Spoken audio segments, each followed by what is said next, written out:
Hi everyone. I wanted to make this video real quick on toxic positivity. I just want to kind of address what I'm seeing is the problem, what is toxic about toxic positivity. And I also want to address how the majority of us do practice toxic positivity, even those that don't like it. And so I want to give some examples of this. Toxic positivity, first of all, has always been around. The term, the labeling of it is fairly new.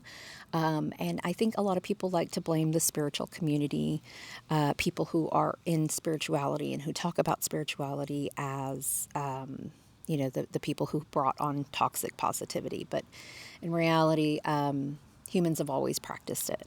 So, for example, a lot of people who, raising kids, like for instance, when I was a kid and I had uncomfortable emotions or I was stressed out as a kid and didn't know how to handle my anger, my sadness, fear, etc., I would be told, well, just get over it or just don't think about it.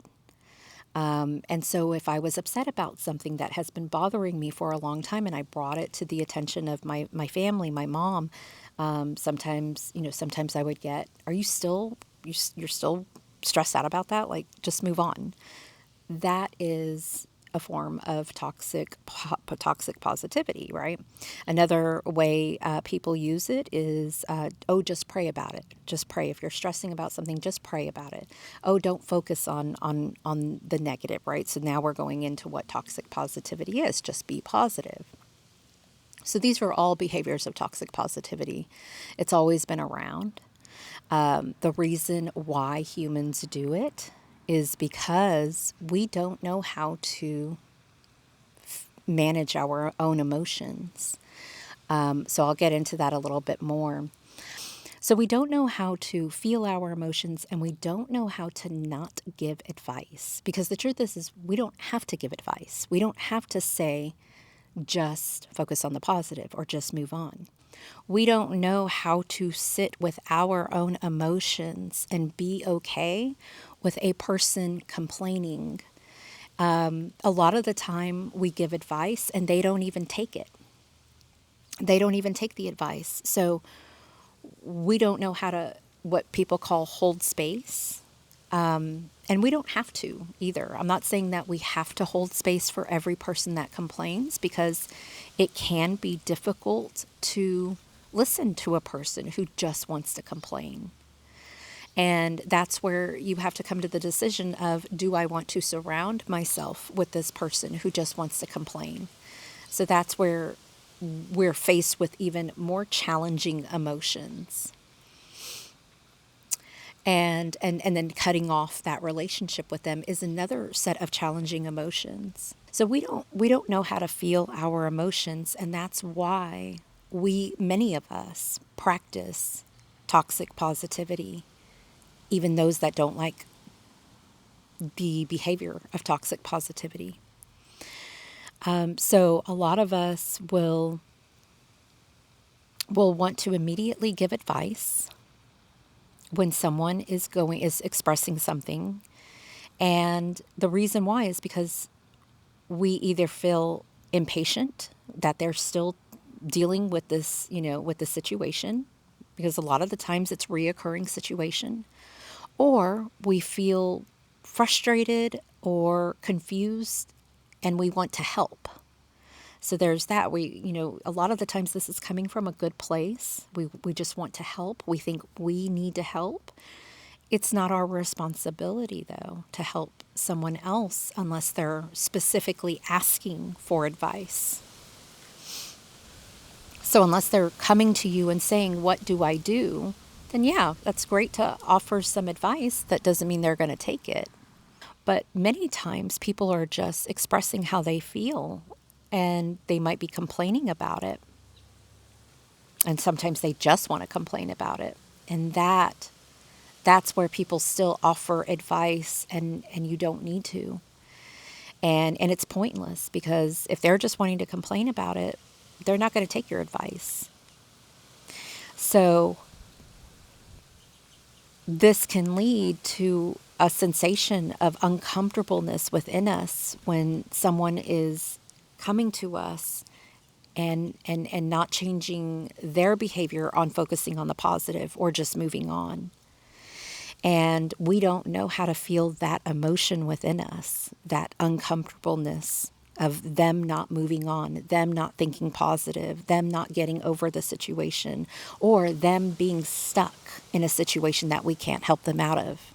We don't know how to live with that emotion of whatever it is. It's a combination of emotions. It could be confusion, it could be helplessness, it could be just not being able to make someone feel better. What is that? Powerless, right? It could be sadness. So we don't know what to do with that. So we automatically tell them, oh, try this, do this. This helped me do this. And again, they may not even be asking for your help a lot of the time. And then that leads to more emotions of frustration that they didn't take your advice, frustration that they're still there the next time they bring it up. So a lot of it comes down to we're telling people to do something, to feel, basically to deal with their emotions by focusing on this instead, or getting over it, moving on, praying about it, but but you're not telling them how. And not everyone knows how. The reason why you're not telling them how is because you don't even know how. You don't know how to teach it. You don't know how to explain it. So a lot of people, like I, for one, I practice, I love to teach unconditional love. I really think that that's a place where we are meant to go to, is to be in unconditional love. But I cannot easily tell you how without you taking a course that I'm actually trying to create. It takes hours to show you how. It's not something I can say in a comment on social media. It's not something I can make on a short or even in a 20-minute video. It's something that takes a while to explain and to show you how. And so when people say, just feel love, just send light and love, those are just buzzwords. They have some truth to it, but some truth. But really, when we have the urge to give advice to people that aren't asking for it or are not seeking it, we really need to be sending love and light to ourselves, to those uncomfortable emotions that we have because they are in the position that they are in. So I just wanted to mention that. I don't know if that makes sense. I'm going to try to keep expanding on this because it's not an easy thing to always see within us, our own flaws, our own imperfections, and I think a part of this is to not judge it. It's to not judge ourselves. We're humans. This is what the human condition, the easily conditioned mind does. We see someone do this and we think that we need to do it, or we feel uncomfortable, so we try to figure out a way around it. And I'm hoping to help people learn how to manage these emotions by feeling them. That is what I'm working on right now, and all I can say is, just try to be gentle with yourself. Try not to judge yourself, but again, I'm not giving you an explanation on how. But I do want to mention that my point is just that toxic positivity is something many of us practice. Many of us practice it. And even those that don't like it practice it. So I hope you have a wonderful day today. And I hope you enjoy this video. If you have anything to share, please share your comments below. And follow me to learn more on neurospirituality, animal communication, and emotional energetics. Bye-bye.